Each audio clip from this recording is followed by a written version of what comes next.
Mission पाणी हा water for people India trust या संस्थेचा एक पथदर्शी प्रकल्प आहे. हा प्रकल्प अमरावती जिल्ह्यातील चांदूर बाजार आणि अचलपूर या 2 तालुक्यातील 20 गावांमध्ये कार्यरत आहे. या सर्व गावांमध्ये पाण्याचा वैयक्तिक आणि सामूहिक पातळीवर जपून वापर व्हावा, पाण्याची बचत व्हावी आणि पाण्याचं संवर्धन व्हावं, ही मिशन पाणी प्रकल्पाची उद्दिष्ट आहेत.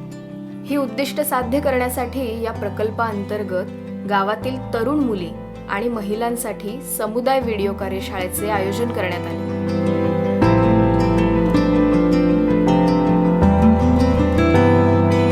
यातूनच पाण्याविषयी संवेदना जागृत करणाऱ्या या माहितीपटाची निर्मिती झाली आहे.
पाई विहिर ये एक छोटा गांव है।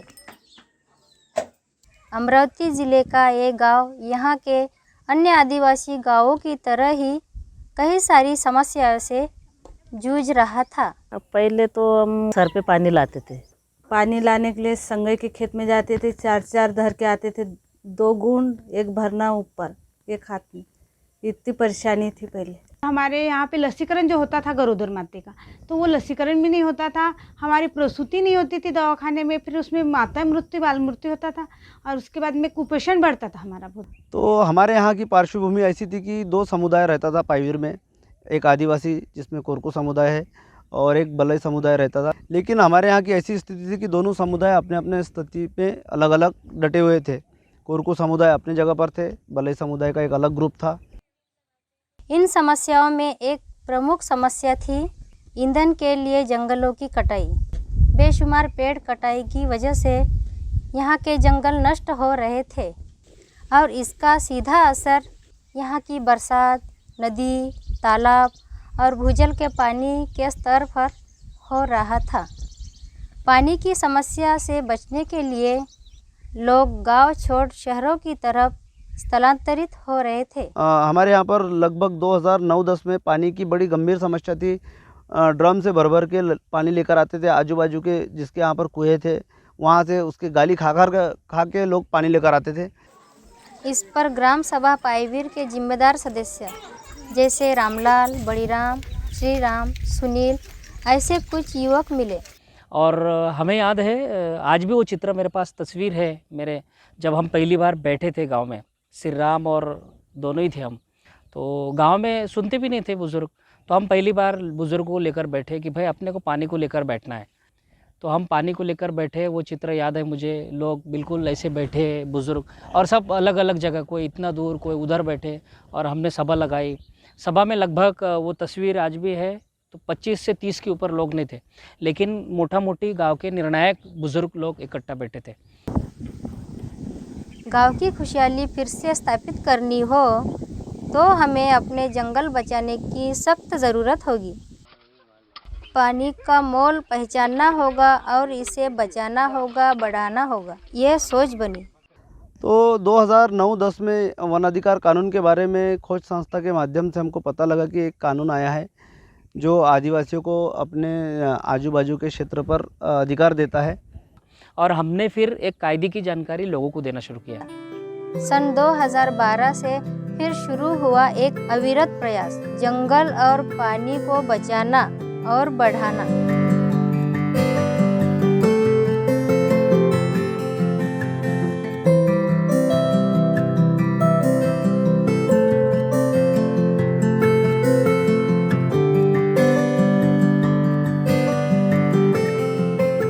फिर गांव का पूरा एक मैक्रो प्लान बनाया गया कि हमें गांव को आगे 10 साल में कैसा लेके जाना है। शुरुआत में हमने सबसे पहले 2000 पेड़ लगाए, रोप बोलेंगे अपन, तो शर्मदान में लगाए सबसे पहले 2000 पेड़।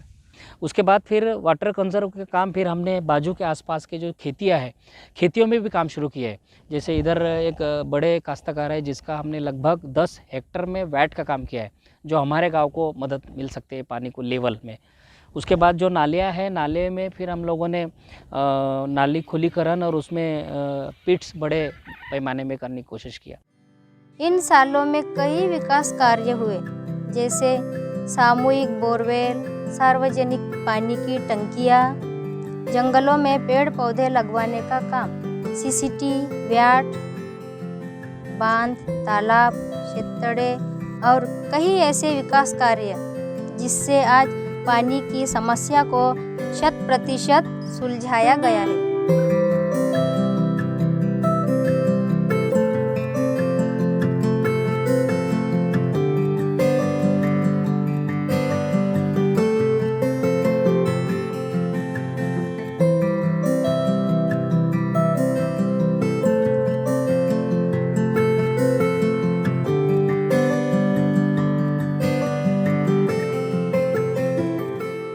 तो ये CFR से हमको ये 3 फ़ायदे बहुत महत्वपूर्ण हुए कि वन अधिकार कानून मिलने के बाद में उसको काम मिला है, उसके बच्चों को अच्छा शिक्षा मिला है, अच्छा खाना मिला है और उसी के साथ में उसको अपना पैसा मिला है और सबसे बड़ी बात कि हमारे क्षेत्र पर उसको अपना अधिकार मिला है।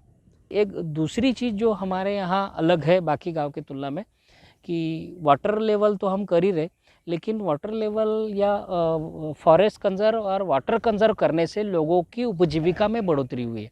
पहले ऐसा होता था कि भाई बोर हमारे यहाँ मारते थे तो पानी नहीं लगता था और स्तर बहुत नीचे चले गया था, 500-600 फीट में भी पानी नहीं लगता था।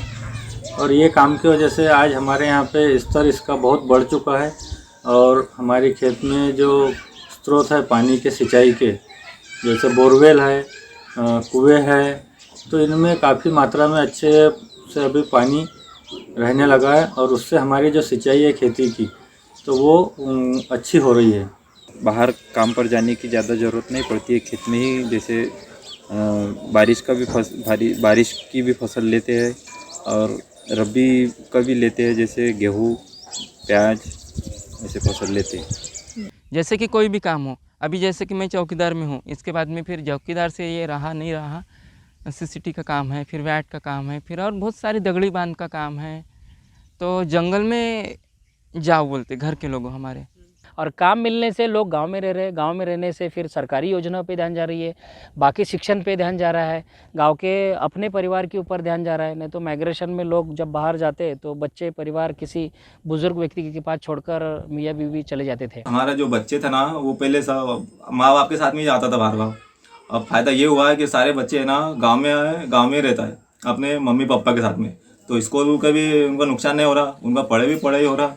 आज पानी की व्यवस्था 100% होने की वजह से अच्छी आरोग्य सेवाएं मिलने लगी। बालकों और स्तनदा माताओं को पोषण आहार नियमित रूप से मिलने लगा है।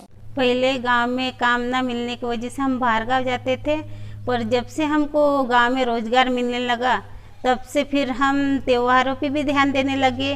गादुली ये हमारी पीढ़ी दर पीढ़ी चलने वाली परंपरा है।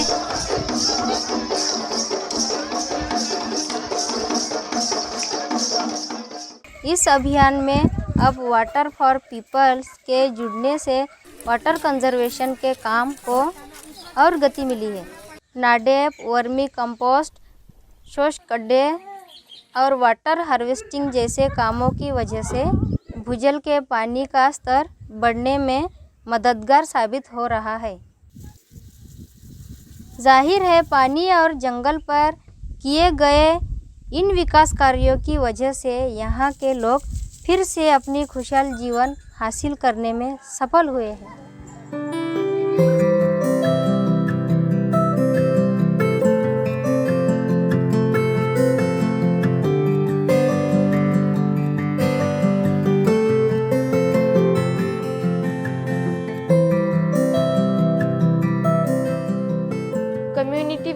कार्यशाला में मैं 10 दिन में ये सीखी हूँ कि कैमरा सेट कैसे करते हैं, कैमरा को हैंडल कैसे करते हैं और कैमरा की भाषा सीखी हूँ। कैमरा में क्या क्या कौन सी चीज़ें होती है ये सीखी हूँ, जैसे camera movement, camera angle, camera size, camera shots के प्रकार सीखी हूँ, जैसे mid shot, long shot, mid long shot, close-up, extreme close-up, इस प्रकार के मैं शॉट्स सीखी हूँ। फ़ोटो शॉट कैसे करते हैं, कैमरा कैसे पकड़ते हैं और शॉट लेकर कैसी फिल्म बनती है उसके बारे में सीखी मैंने। कैमरा की भाषा सीखी मैंने, वो मुझे अच्छा लगा। मैंने फल फ्रूट लोगों की इंटरव्यू की शूटिंग की, मुझे बहुत अच्छा लगा उसमें भी। मैं सीखने आई हूँ तो मैंने बहुत कुछ सीखा, कैसे फ़ोटो निकालते हैं, कैसे वीडियो निकालते हैं और मैं आगे चलकर भी निकालूंगी और वीडियो भी करूंगी। जो चीज़ें की लेनी है उसी के ऊपर फोकस रहना है, बाकी किसी का नहीं लेना है। एक खाने आते जाते होंगे तो उसका भी नहीं लेना है हमको। ये बातें सीखी, top angle, tilt up, tilt down. हमने यही सोचा था कि हमें गांव के लोगों से बहुत ज़्यादा अपेक्षा थी कि भाई हमें बताएंगे, हमें मार्गदर्शन करेंगे लोगों, पर किस लोगों ने कुछ कहा, किसी ने हमें दुत्कारा भी है, किसी का मन अच्छा था, किसी का मन में शायद हमारे लिए क्या दूसरी कोई बातें रही होगी तो वो लोग हमें अच्छे से बता भी नहीं पाए हैं। तो हमें तो ऐसा लगता है कि थोड़ा सा लोगों ने बदलना चाहिए थोड़ा सा, और हमें मार्गदर्शन करना चाहिए कि भाई हमारे गांव की महिलाएं हैं तो ये कुछ ना कुछ अच्छा करने के लिए इतना बड़ा कदम उठाया होगा इनने, ये सोचकर हमें उनका साथ देना चाहिए था हमें, पर वो लोग ने वैसा कुछ नहीं किया है। फिर भी हमें बहुत से लोगों का सपोर्ट मिला है, हमारे घर से पूरा सपोर्ट मिला है कि जाओ कुछ सीखो, कुछ बन के दिखाओ, महिलाओं कब तक पीछे रहेगी। घर पर अगर कोई फंक्शन रहा तो फिर हमें किसी फोटोग्राफर को बुलाना नहीं पड़ेगा। मैं खुद ही कर पाऊँगी, क्योंकि मैं सीखी हूँ इसलिए मैं कर पाऊँगी।